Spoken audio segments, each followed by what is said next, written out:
오늘 예배 나오신 여러분 주님 이름으로 사랑하고 환영하고 축복합니다. 폭염에 어떻게들 견디시는지, 안녕들 하신지 교회가 제일 시원합니다. 교회 나와서 쉬시는, 피서하시는 시간 되시길 바라고, 이 폭염에 각자 우리 동지들 잘 생존하셔서 부디 살아서 주일날 만날 수 있게 되기를 바랍니다. 말이 됩니까? 40도, 41도. 진짜 오늘 교회 나오기 싫으셨죠? 지난 시간에 사울이 다메섹 도상에서 빛으로 나타나신 부활하신 예수님 만나고 눈 머는 일들, 사흘 동안 금식한 일들, 그리고 회심이 이루어지고 아나니아라고 하는 멋진 순종의 사람을 통해서 눈을 뜨게 되는 사건, 세례를 받게 되었고 교회 공동체 일원으로 받아들여지게 됐고 공동체의 보살핌을 받게 되는 그런 내용까지를 우리가 살펴보았어요. 사울이 음식을 먹고 강건해졌다라는 말은 금식이 끝났다는 말, 그런 의미 외에 내적으로 갈등했던 그 고뇌의 시간들이 종결됐다, 그렇게 우리가 볼 수가 있겠습니다. 이제 사울이 이제 완전히 새로운 사람으로 변화되었고, 오늘 읽진 않았지만 이 앞에 19절서부터 본문이 지난주에 이어서 시작이 되는데, 음식을 먹음에 강건하여졌다. 사울이 점점 이제 강건해지기를 시작을 했습니다. 긍정적인 변화가 일어나기 시작했던 것이죠. 사울이 다메섹에 거주하는 기독교인들과 함께 지냈다라는 사실은 그가 기독교인으로 이제 완전히 회심이 이루어졌고 변화되었다라는 것을 뜻합니다. 그리고 이제 20절서부터 각 회당에서 즉시 복음을 전하기 시작했는데, 복음의 핵심은 뭐냐? 예수가 하나님의 아들이시다. 예수가 그리스도다. 복음의 핵심은 그겁니다. 예수님은 누구십니까? 하나님의 아들이시고 예수는 그리스도시다. 그리스도라고 하는 말은 무슨 뜻이에요? 기름 부음 받은 자, 왕, 제사장, 선지자, 그분이 나의 전부가 된다. 예수님은 역사적인 어떤 위대한 인물이 아니라 살아계신 하나님의 아들이시다. 그렇게 믿는 것이 복음이라는 겁니다. 예수님을 무슨 인류의 3대 성인이니 말도 안 되는 소리 하지 마십시오. 예수가 나의 그리스도가 되신 분들 아멘 하십시다. 이 고백이 안 나오면 아직 우리는 신앙생활에 발도 들이지 못한 거예요. 예수님은 누구냐라고 했을 때 그냥 우리가 똑같은 사람이시면서 동시에 하나님의 아들이시다, 이런 고백이 있어야 되는 거예요. 참 하나님이시고 참 사람이셨다. 그것이 믿어지고 그것을 전했다라는 것이죠. 오늘 본문에 보면은 사울이 회심한 이후에 22절과 23절 사이, 25절과 26절 사이 여러 날 지난 후에 라고 했을 때 그 여러 날은 시기적으로 3년의 시간이 있어요. 종합해보면 그냥 이게 연속적으로 이루어진 일 같지만, 몇 주 안에 일어난 일 같지만 그렇지 않습니다. 갈라디아서 1장의 내용을 보면, 본문을 띄워줘 보십시오. 그의 아들을 이방에 전하기 위하여 그를 내 속에서 나타내시기를 기뻐하셨을 때에 내가 곧 혈육과 의논하지 아니하고 또 나보다 먼저 된 사도된 자들을 만나려고 예루살렘으로 가지 아니하고 아라비아로 갔다가 다시 다메섹으로 돌아갔노라. 그리고 이어서 18절 19절 갈라디아서에 보면 그 후 3년 만에 내가 게바가 누구죠? 베드로죠. 사도 베드로를 만나려고 예루살렘에 올라갔는데 그와 함께 며칠을 머물렀어요? 15일을 머물렀던 동안에 게바를 만났어요? 못 만났어요? 못 만났어요. 주의 형제 야고보 외에 다른 사도들을 보지 못하였노라, 이렇게 기록하고 있어요. 그러니까 오늘 누가가 기록하는 사도행전과 갈라디아서의 회심한 이후의 바울의 행적을 종합하면 다메섹에서 예수님을 만나 회심을 이룬 후에 아라비아 광야로 가서 3년 정도 시간이 있었고 다시 다메섹으로 돌아와서 예수가 하나님의 아들이라고 헬라파 유대인들을 향하여, 국제통들이죠, 유학생들이겠죠, 그런 사람 통해서 그런 사람들 대상으로 복음을 전했다가 다시 3년 뒤에 거기서 죽을 뻔한 일들을 당하게 되고, 왜냐하면 유대인들이 사울을 죽이기를 공모해서 이 광주리에 달라내려서 피하기도 하는 그런 일이 일어났거든요. 그래서 예루살렘으로 다시 가게 되는 22절과 23절에 한 3년 정도 시간, 25절과 26절 사이에 다시 한 3년 정도의 시간이 흘렀다는 것을 우리들이 짐작해 볼 수가 있습니다. 그럼 사울이 회심한 이후에 왜 아라비아 광야로 가서 3년이 있었을까? 그것은 전도하다 보니까 아직 자기 안에서 영적인 미흡함이 느껴진 것일 수도 있겠습니다. 조금 더 훈련과 묵상이 필요하다. 재정립의 시간, 그 다음에 재해석하는 시간, 자기에게 일어난 일들을 재해석하고 재음미하는 시간, 이런 시간들이 필요하였겠다, 그런 생각이 드는 거죠. 지금까지 여러분 인생의 전반기를 예수님은 죽어마땅한 죄인, 십자가에 달려 죽어마땅한 죄인이라고 생각했던 사람이 하루아침에 그분이 나의 그리스도가 되는 사건이 일어난다는 거, 이게 손바닥 뒤집듯이 일어나는 그런 일들이 아니거든요. 부정할 수 없는 강력한 빛을 내가 체험하기는 했지만 이것이 재정립, 재해석, 재음미되는 시간들이 필요했던 거죠. 하나님 앞에. 그런 시간들이 반드시 필요합니다. 특별히 똑똑한 사람들, 지적인 사람들은 더 그런 시간들이 필요해요. 경천동지할 일들이 지금 내 삶에서 일어났는데 이것을 재해석할 수 있는 그런 시간들이 필요했던 거죠. 갈라디아서 1장 16절 우리가 아까 읽었지만 다시 한번 띄워줘 보세요. 말씀을. 내 어머니의 태로부터 나를 특정하시고 그의 은혜로 나를 부르신 하나님께서, 요건 요 앞에 있는 15절인데, 내 엄마의 뱃속에서부터 나를 택정하신 분, 그분이 누굽니까? 하나님이 사울, 나를 부르시고 이방에 나를 은혜로 부르신 그 하나님께서 그의 아들 누구예요? 예수님을 이방에 전하기 위해서 그를 내 속에서 나타내시기를 기뻐하셨을 때에, 바울이 이렇게 고백하는데, 하나님이 내 속에서 그의 아들을 나타내시기를 기뻐하실 때 남에게 전달하기 이전에 먼저 내 마음속에서 정립되는 시간이 필요했다, 그 얘기를 하는 겁니다. 내게 무슨 확립되고 내재화된, 내면화된 그런 분명한 메시지가 있을 때 다른 사람에게 전할 수 있는 거지. 하나님이 나를 이방인의 택한 그릇으로 택하실 때에 그의 아들을 기쁘게 나를 통하여 나타내시기 전까지 내가 그런 시간이 필요했다, 그런 얘기를 하는 거죠. 그때 내가 혈육과 의논하지 아니하고 내가 아라비아로 갔다. 3년 동안 그렇게 기도하는 광야의 시간을 가졌다, 그 얘기를 하는 거죠. 여러분, 모세와 다윗과 이 바울의 특징이 뭐냐면 다 광야 시간을 거쳤다는 거예요. 광야는 말씀이 숙성되는 시간입니다. 믿음이 이렇게 깊이 뿌리를 내리는 그런 시간. 아무것도 없기 때문에 하나님과 나 사이가 정립되는 바로 그런 장소죠. 하나님은 당신의 사람들을 광야에서 다루셔요. 이 좋은 곳에서 하나님이 당신의 사람들을 훈련시킨 게 아니라 아무것도 없는 척박한 곳에서, 하나님밖에 없는 그곳에서 주님과 깊은 기도의 교제를 통해서 그를 다스리는 거죠. 그래서 시편을 보면 다윗의 큐티 아닙니까?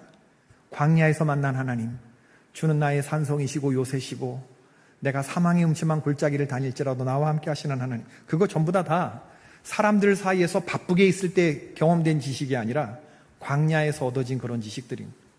하나님을 깊이 만나는 시간 갖게 되시기를 축원합니다. 바울은 그 아라비아 광야로 회심하고 들어갔을 때 자기의 혈육이 있었을 거 아니에요, 예루살렘에. 그 사람들과 의논하지 않고 자기가 아라비아 광야로 갔다. 그럼 사울이 혈육과 의논하지 않은 이유는 뭘까? 3년 동안 잠수 타는 건데, 쉽게 보면 혈육이 보기에는 3년 동안 신학교 가는 거거든요, 광야로 들어가는 게. 그럼 혈육과 왜 의논하지 않았을까? 혈육과 왜 의논하지 않았을까? 내가 혈육과 의논하지 아니하고 회심한 후에 아라비아 광야로 갔는데 내가 혈육과 의논하지 않은 이유가 뭘까? 그거 궁금해 보지 않으셨어요? 마음 약해질까봐. 그거잖아, 당연히. 그죠? 마음 약해질까봐. 여러분, 아들이 서울대 나오고 다 잘 나온 아들이 있다고 생각합시다. 제가 산호세에서 목회할 때 샌프란시스코에 좋은 교회라고 있었어요. 교회 이름이 좋은 교회예요. 목사님 이름을 밝힐 수 없는 박찬길이라는 목사님 계셨는데, 이 아들이 UC 버클리를 나왔어요. UC 버클리 사회학과를 졸업한 아들인데, 이 아들이 굉장히 잘생겼어요. 키도 크고, 고등학교 때 그 보이스카우트 이글이었어요. 이글. 독수리. 학생회장이었고, 학교 졸업하고 직장 잘 취업할 수 있는 그 UC 버클리 나온 아들이, 이게 한국 들어와서 감신을 입학했네, 주의 종 되겠다고. 혈육과 의논하면 어떤 일이 일어날까요? 아버지하고 의논하면, 가은나 호사님, 그래, 할렐루야! 저 같으면 할렐루야! 그럴 것 같은데, 박창길 목사님은 그러지 않았어요. 이 목사 어쩌면 좋아, 어쩌면 좋아.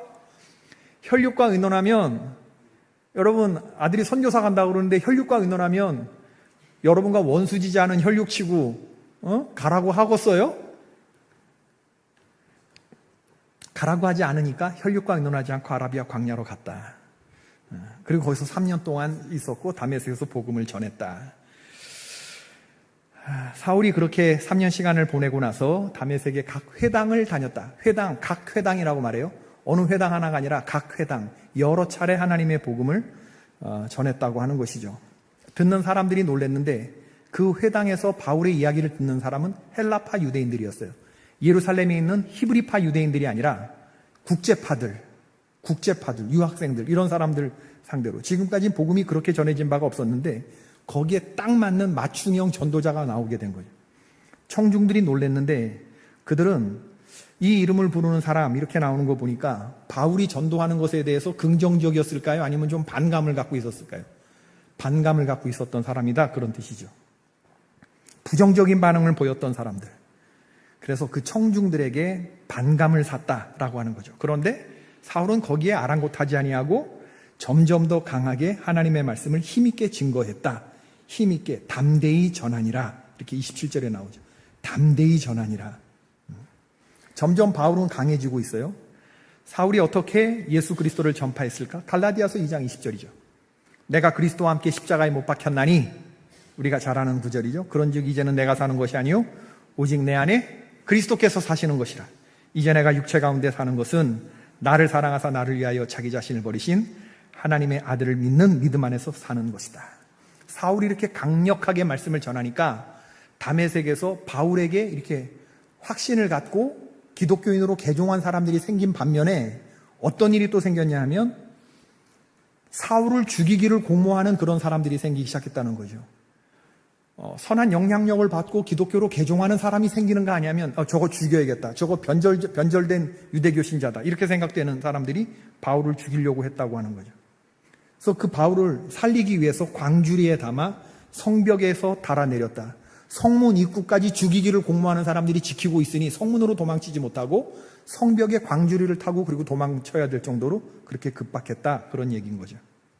사울의 피신을 도운 사람들은 누구였을까? 세 부류의 사람들이 있었겠다. 정확하기는 않지만 사울이 다메섹으로 갈 때 예루살렘으로부터 따라간 동행인이었을 것이다. 그렇게 짐작하는 사람들이 있고요. 사울의 회심을 직접 눈으로 본 사람들.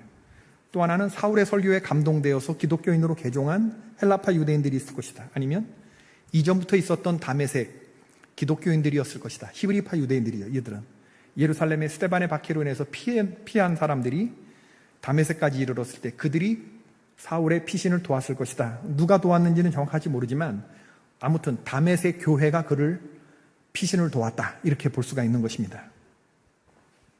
그리고 이제 오늘 본문인데 사울이 예루살렘에 가서 25절과 26절에 또 3년이 지나게 된 거죠. 그래서 예루살렘에서 15일 동안 체류하면서 게바를 만나려고 했는데 베드로를 만나지 못하고 야고보 외에 다른 사도를 만나지 못했다. 갈라디아서에 그렇게 인용되고 있다고 했습니다.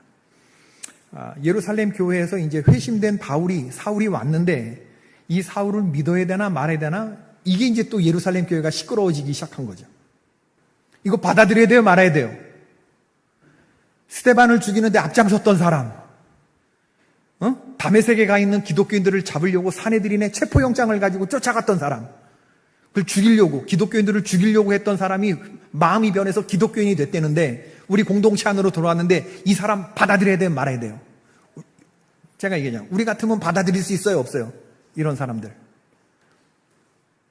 받아들일 수 있어요, 없어요? 이 과거가 의심스러운 사람들, 우리 기독교인들을 다 잡아가려고 하는 이런 사내들인의 체포영장을 가지고 온 사람, 이거 믿을 수 없는 사람을 예루살렘 교회를 핍박하는 전력을 가지고 있었던 이 사울을 받아들여야 돼요, 말아야 돼요?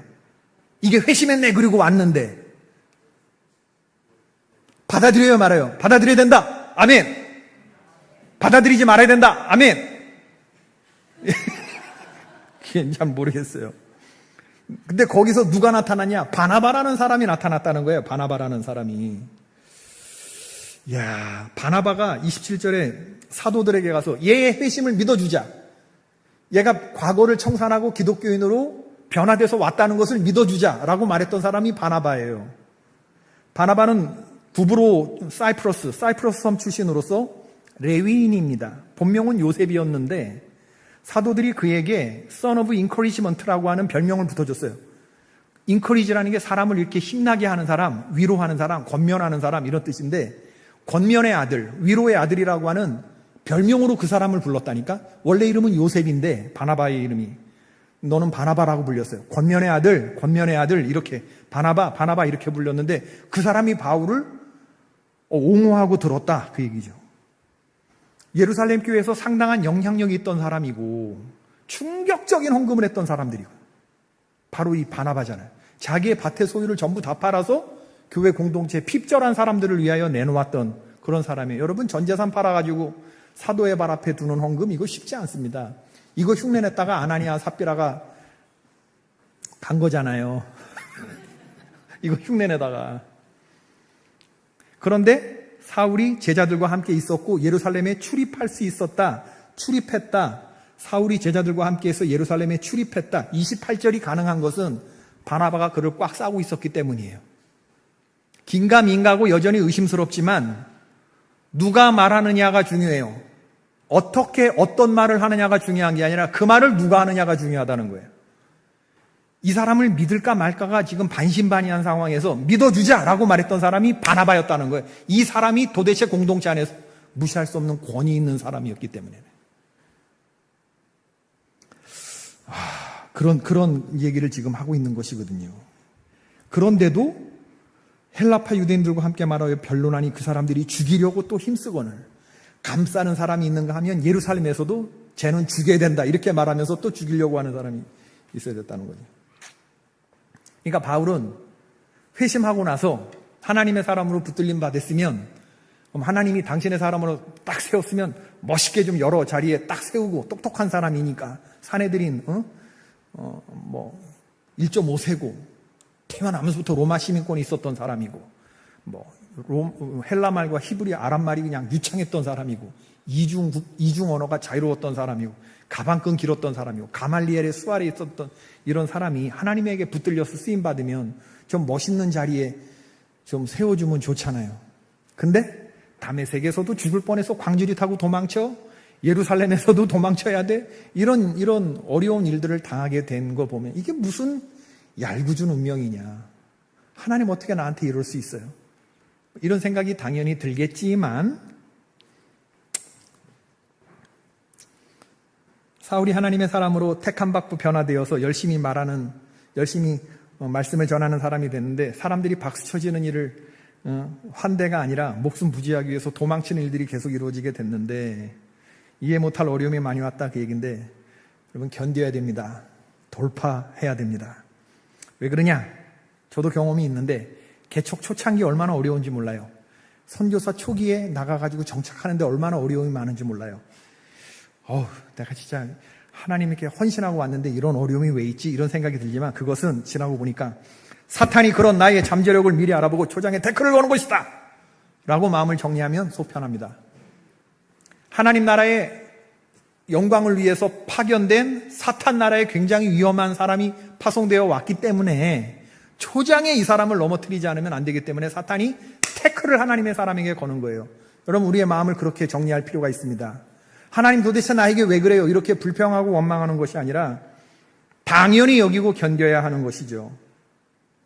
영적 맷집과 강철 멘탈이 있어야 되는 겁니다. 어려움이 없으면 사탄이 여러분 우습게 보는 겁니다. 태클이 없는 신앙생활 하는 건요, 그건 여러분들이 별로 위험한 존재가 아니라는 거예요. 사탄의 왕국에. 헌신 초기에 굉장한 고난이 오는 것은 하나님의 계획이 있다고 하는 것이죠. 그리고 이어지는 마지막 본문이죠. 그리하여 온 유대와 갈릴리와 사마리아 교회가 평안하여 든든히 서가고 주를 경외함과 성령의 위로로 진행하여 수가 더 많아지니라. 교회가 평안하여 든든히 서갔다고 하는 것은 교회 외부에 박해가 없었다는 말을 하는 거예요. 박해가 있었는데 박해가 한동안 잠잠해졌다. 그럼 왜 그랬나? AD 37년부터 41년에 로마 황제 칼리굴라라고 하는 사람이 있는데 예루살렘 성전에 자기의 동상을 세우려고 했어요. 이게 예루살렘에 있는 유대인들의 굉장한 반발을 불러일으켰습니다. 그리고 이 칼리굴라 황제가 독살당해, 암살을 당해. 피살되죠.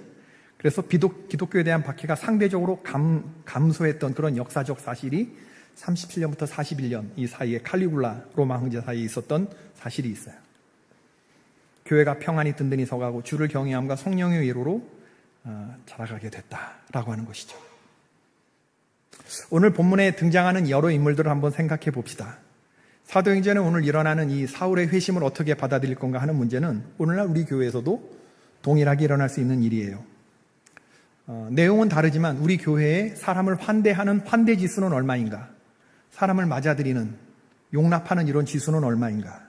우리는 낯선 사람들을 얼마나 잘 환대하는가? 이런 질문들이죠. 교회를 핍박하고 스데반 집사를 죽인 살인자, 전과자 있는 사람이 있다고 봤을 때 늑대가 회심해서 양이 되었다고 말하는데 늑대는 회심해서 아무리 웃어도 그 인상이 좋지 않아서 늑대는 늑대지 양처럼 보이지 않거든요. 다 늑대처럼 보이지. 다메섹 다르고 예루살렘은 다메섹과 사정이 완전히 다릅니다. 3년이 지났고 지가 아무리 아라비아 사막에 가갖고 무슨 돌을 닦고 재해석, 재정립, 은밀을 하고 돌아왔다고 하고 막 그래도 호박에 줄 긋는다고 그거 되는 거 아니잖아요. 호박에 줄 긋는다고 걸레는 빨아도 그런 거 아니냐 이렇게. 제가 머리가 좋아서 위장 잠입한 거면 어떻게? 야고보 사도와 베드로, 게바 사도까지 전부 다 한 몫에 그냥 엮으려고 위장으로 거짓말을 하면 그거 어떻게 해? 만약에 그런 줄로 알면. 그런 생각할 수 있어요? 없어요? 있어요. 얼마든지 있어요. 그런 생각할 수 있어요. 못 믿는 것이 아니라 안 믿는 사람들은 당연할 재간이 없어요. 안 믿겠다는데. 그러니까 오늘 본문에는 여러 생각을 하는 성도들이 등장하는데 한번 생각해 봅시다. 사울의 회심을 못 믿는 제자들, 사울을 죽이려고 하는 유대인들, 사울의 회심을 좀 더 지켜봐야 한다고 생각하는 반신반의하는 사람들, 바나바. 이 네 부류의 사울을 둘러싼 사람들이 있다. 그러면 질문을 다시 바꾸면 우리 교회에 없는 부류는 누군가? 오늘 본문에는 있지만 우리 교회에 없는 부류는 누구냐? 소리내는 반대자. 사울의 회심을 못 믿는 사람들 가운데 소리내면서 반대하는 사람이 있어요. 두 번째, 침묵하는 반대자 있어요. 사울의 회심을 못 믿는 사람들 가운데 소리내지 않는 반대자가 있을 수 있어요. 세 번째, 소리내는 협조자. 사울의 회심을 믿어주는 사람들 가운데 소리내서 협조하는 사람들이 있어요. 네 번째, 침묵하는 협조자가 있어요. 사울의 회심을 믿어주는 사람들 가운데 믿어주자라고 소리 안 내는 협조자. 소리내는 반대자, 소리내는 협조자, 소리 안 내는 협조자, 소리 안 내는 반대자. 무슨 말인지 아시겠죠? 그리고 크게 사랑하는 바나바 같은 사람이 있고. 우리 교회는 어느 부류가 없나? 소리내는 반대자 있어요, 없어요? 침묵하는 반대자 있어요, 없어요? 소리내는 협조자 있어요, 없어요? 침묵하는 협조자 있어요, 없어요? 바나바 있어요, 없어요? 사울이 위대한 선교사로 쓰임받기 위해서는 교회 공동체의 환대와 돌봄이 절대적으로 필요했어요. 다메섹 교회는 아나니아와 그의 교회는 잠깐 등장하고 없어지는 교회지만 그 교회가 사울을 이렇게 돌보고 그를 포용한 것은 결코 작게 평가될 수 없어요. 다메섹 교회는 바나바 프로그램은 없었지만 바나바 같은 사람들이 있었어요. 의심은 있었지만 결국에는 사울을 살리는 방향으로 움직여요. 당장 내쫓자고 말하는 사람이 있었겠지만 왜 없었겠어요? 그러나 바울을 믿어주고 용서해주고 환대해주는 쪽으로 결론이 났던 사람들이에요. 여러분, 우리가 누군가를 이렇게 믿어주지 못하면 친교 모임이지 그게 교회가 될 수 있겠나? 우리가 안전한 것도 중요하지만 하나님의 뜻이 우리 가운데 이루어지는 건 더 중요합니다. 다시, 우리가 안전한 것도 중요하지만 하나님의 뜻이 우리 가운데 이루어지는 건 더 중요해요. 왜냐하면 교회의 목적은 내 안전이 아니라 예수님이 주인된 교회이기 때문에 그렇습니다. 다메섹 교회에는 큰 용서, 큰 믿음, 큰 관용과 큰 환대가 있었어요. 최종적인 결정은 사울을 품어주고 사울을 지켜내고 사울을 믿어주는 결정을 했던 교회예요.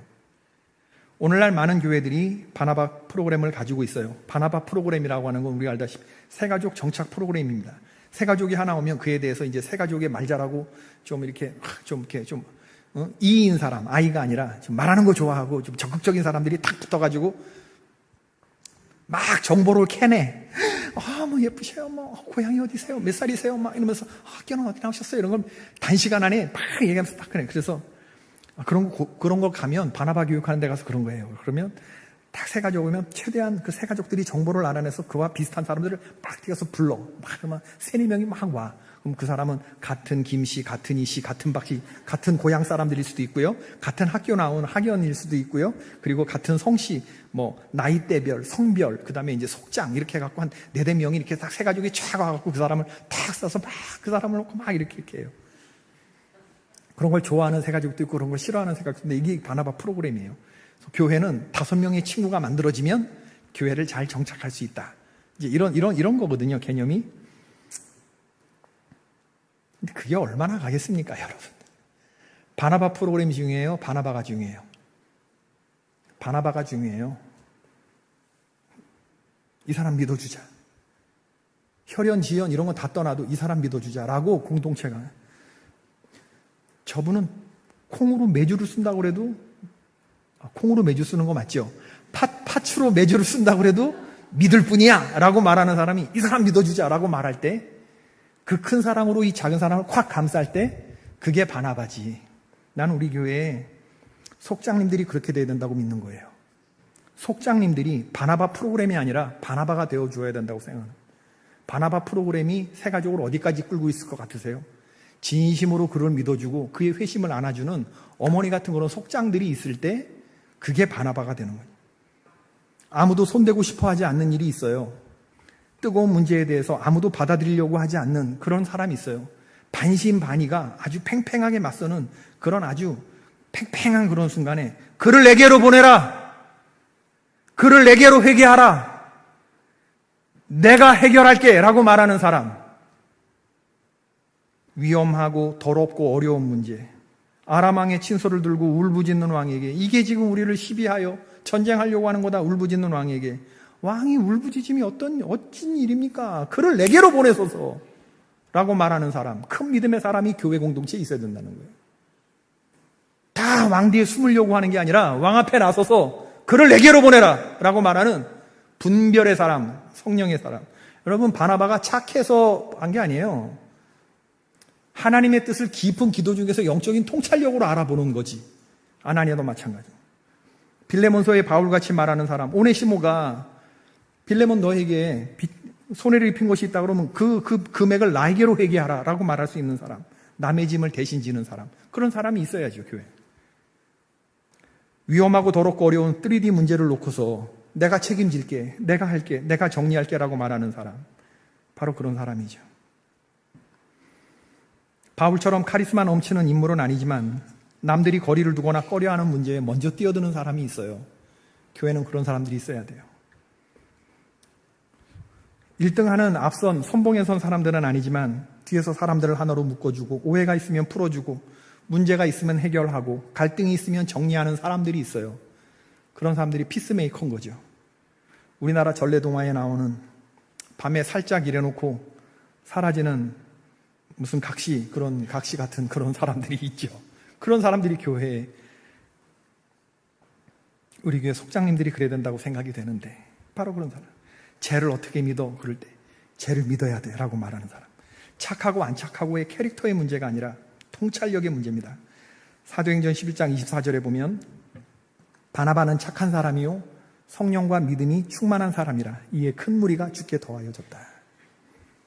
착하다고 하는 게 문제가 다 해결되는 게 아니고 그 뒤에 뭐예요? 성령과 믿음으로 충만해서 기도로 그 사람을 통찰해보고 하나님이 저 사람을 정말 믿어줬구나. 통찰력에 있어서 분별력에 있어서 앞서는 그런 사람들이죠. 그러니 사울의 본심을 분별할 수 있었던 거예요. 이게 사울의 페이크가 아니라 본심이라는 것을 알았던 거죠. 사울이 예루살렘 교회에 잘 정착하고 세계적인 열방의 국제적 선교사가 될 수 있었던 데에는 바로 이 바나바와 같이 큰 사랑의 사람이 있었기 때문이에요. 소리 내는 협조자, 반대자, 소리 안 내는 협조자, 반대자 틈에서 큰 사랑으로 그를 꽉 싸는 큰 사랑의 사람의 보호가 있었다는 거예요. 아나니아의 보호, 바나바의 보호. 이런 게 없었으면 사울이 사울 될 수 있었을까? 어떤 사람이 잘 심어지고 뿌리 내려서 싹을 틔우고 꽃을 피우고 열매를 맺게 하기 위해서 우리가 그 어떤 사람에게 좋은 토양이 되어 주십시다. 바나바 프로그램이 아니라 바나바가 되어 주어야 되는 거죠. 프로그램에 의해서 새 가족이 관리되고 처리되는 것이 아니라 그 중심에 깊이 들어가서 관계를 형성해 나가며 그가 진실로 양육되는 것이죠. 관리되고 처리되는 게 아니라 그가 진심으로 양육되는 것이죠. 따라해 봅시다. 나무는 자기를 위하여 그늘을 만들지 않는다. 나무는 자기를 위하여 그늘을 만들지 않는다. 시작. 길을 가는데 공사장에 이렇게 벽에 써있던 격언에 이렇게 써있더라고요. 오 했어요. 나무는 자기를 위하여 그늘을 만들지 않는다. 누가 한 말인지 모르지만 바나바가 왜 굳이 사울 같은 사람을 변호하느라 제일 먼저 위험을 무릅써요? 큰 나무는요, 자기 시원하려고 그늘을 만드는 게 아니라 누군가 쉬어가도록, 누군가 거기 깃들이도록 큰 그늘을 만든대요. 큰 그늘에, 큰 사랑에, 큰 환대에, 큰 믿음에, 큰 용서의 사람들 되시길 축원합니다. 오늘 말씀은 그걸 얘기해줘요. 왜 사울 같은 사람을 변호하느라 굳이 제일 먼저 위험을 무릅쓰는가? 상황 봐가면서 나중에 얼마든지 전략적으로 정치적으로 그를 변호하고 행동할 수도 있는데, 그런데 바나바는 첫 자리에서 사울을 변호해요. 다메섹에 아나니아 같은 사람이 있었다면 예루살렘 교회엔 바나바 같은 그런 사도가 있었다는 거예요. 오늘 본문의 마지막이 참으로 아름답게 끝나는데 믿는 자들의 수가 많아졌다. 우리 교회가 그렇게 되길 바라지 않습니까? 성장하는 거예요. 수적이 많아지는 거예요. 그런데 그게 되려면 단순히 숫자 많아지는 게 아니라 그 앞에 두 가지가 있었어요. 교회인이 두 가지가 있어야 돼요. 그게 뭐냐? 주를 경외함과 성령의 위로. 주를 경외한다는 건 지상에서 하늘로 올려지는 거예요. 주님을 그냥 믿는 게 아니라 주를 경외함으로 올라가는 거예요. 그럴 때 하늘이 감동해서 하늘에서 지상으로 내려주는 게 뭐예요? 그게 성령의 위로예요. 그럴 때 믿는 무리의 수가 더해지고 교회가 은혜가 가득한 곳이 되는 것입니다. 주를 경외하는 게 올라가고 성령의 위로하심이 내려오고 우리의 기도가 올라가고 주님의 응답을 내려주시는 이럴 때 교회가 하나님의 위로와 은혜로 성장해 나아가는 것이죠. 오늘 교회에 보면 이런 부류의 사람들이 다 섞여 있어요. 사울같이 회심했다고 하는 사람들, 전력이 의심스러운 사람들도 있고, 소리내서 반대하고 협조하는 사람이 있고, 소리 안 내고 협조하고 반대하는 사람이 있고, 대놓고 맞서는 사람이 있고, 대놓고 사랑하자고 하는 사람이 있고, 바나바 같은 사람이 있고, 아나니아 사람 같은, 하여튼 오색 짬뽕 같은 사람들이 다 섞여 있는 게 교회예요. 그죠? 그런데 이 사람 중에 나쁜 사람이 누구예요? 없어요. 다 있어요. 다 필요한 사람들이에요. 다 여기 평안하여 든든히 서가는 교회 안에 있어요. 다. 할렐루야. 다 똑같은 사람만 있으면 교회가 부흥할까?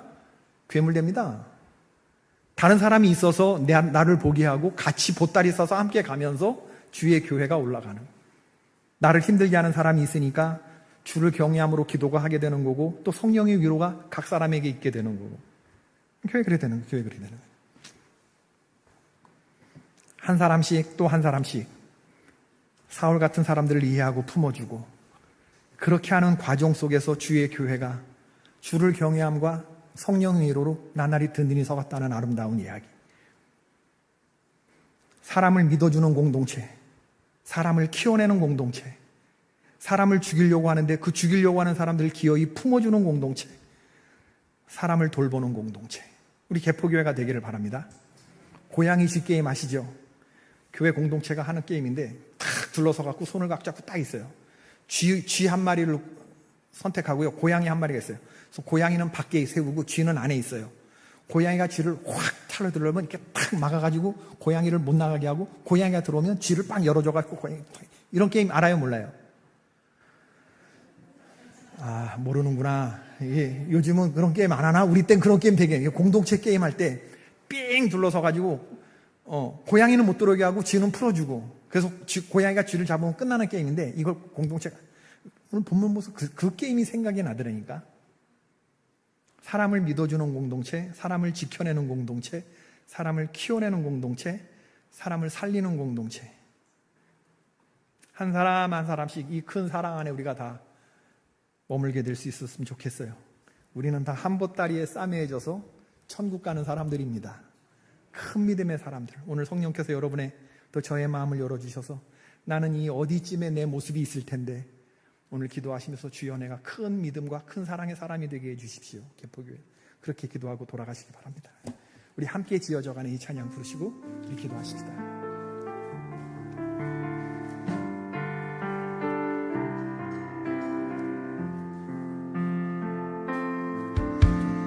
우리는 하나님의 자녀, 주 사랑 안에 우리 거할 때 주님 나를 사랑하신 것 같이 우리도 서로 사랑할 수 있네. 우리는 주의 몸 된 교회, 주여 우리 교회가 다메섹 교회처럼 예루살렘에 바나바가 있는 그런 교회처럼 뭐든지 제가 하나 문제가 있으나 문제없이 가는 교회 되게 하옵소서. 예수님의 마음을 닮아가며 고통과 즐거움 함께 나누네. 하나님 안에서 우리 서로 이어져 주가 거하실 성전이 되네. 아멘. 모퉁이 돌 되신 예수와 하나 되게 하신 성령 안에 함께 지어져 가네. 다시 한 번만 부릅시다. 우리는 하나님의 자녀, 우리는 하나님의 자녀, 주 사랑 안에 주 사랑 안에 우리 거할 때 주님 나를 사랑하신 것 같이 우리도 서로 사랑할 수 있네. 우리는 주의 몸된 교회, 뭐든지 제가 하나 될 때 예수님의 마음을 닮아가며 고통과 즐거움 함께 나누네. 하나님 안에서 우리 서로 이어져 주가 거하실 성전이 되네. 모퉁이 돌 되신 예수와 하나 되게 하신 성령 안에 함께 지어져 가네. 여러분, 바나바 사역의 모범은 우리 예수님이 보여주셨는데 요한계시록의 4대 교회 아시죠? 살았다 하는 이름은 있으나 실상 죽은 자다. 딱 천국에 왔는데 니들이 4대 성도들이구나, 무늬만 크리스찬이지 너희 다 죽은 애들이구나. 그럴 때 그러나 4대의 그 옷을 더럽히지 아니한 자 몇 명이 너희 가운데 있어 흰옷을 입고 나와 함께 다니리니 그들은 합당한 자의 연고라. 이기는 자는 이와 같이 흰옷을 입을 것이요 내가 그 이름을 생명책에서 결코 지우지 아니하고 그 이름을 내 아버지 앞과 그의 천사들 앞에서 시인하리라. 아버지, 얘는 아닙니다. 얘는 흰옷을 입은 사람입니다. 내가 얘를 압니다라고 주님이 우리를 시인해 주신대요. 주님이 우리를 큰 사랑으로 바나바 사역처럼 인정해 주신대요. 우리가 그 주님의 사랑 때문에 살아있는 줄로 믿습니다. 주님이 우리를, 이 사랑이 우리 안에 전해지면 우리도 같은 사랑으로 사람들을 안아줄 수 있는 거죠. 예수님 닮아가는 사람들, 어떤 사람이 잘 심어지고 뿌리 내려 싹을 틔우고 꽃을 피우고 열매를 맺기 위하여 우리가 그 사람에게 좋은 토양이 되어주자. 죽이려고 하는 사람들 가운데 그 사람을 지켜내고 살려내고 믿어주는 공동체가 되자. 주님의 사랑이 내 속에서 흐르는 이 사랑의 공동체가 되기를 바랍니다. 이거 안 되면 우리 다 껍데기 되는 거예요, 여러분. 할렐루야. 주님 이름을 간절히 부르고 우리 기도하시다가 자유롭게 돌아가시길 바랍니다. 기도합시다. 주여. 주님 감사합니다. 주여. 오늘도 이 밤새를 이 자리에 불러주시고 주님의 말씀 함께 지어져가는 하나님, 아름다운 하나님 공동체가 그 말씀으로 우리의 신앙을 해갈 수 선포하며 있도록 주님 은혜를 베풀어 주시옵소서.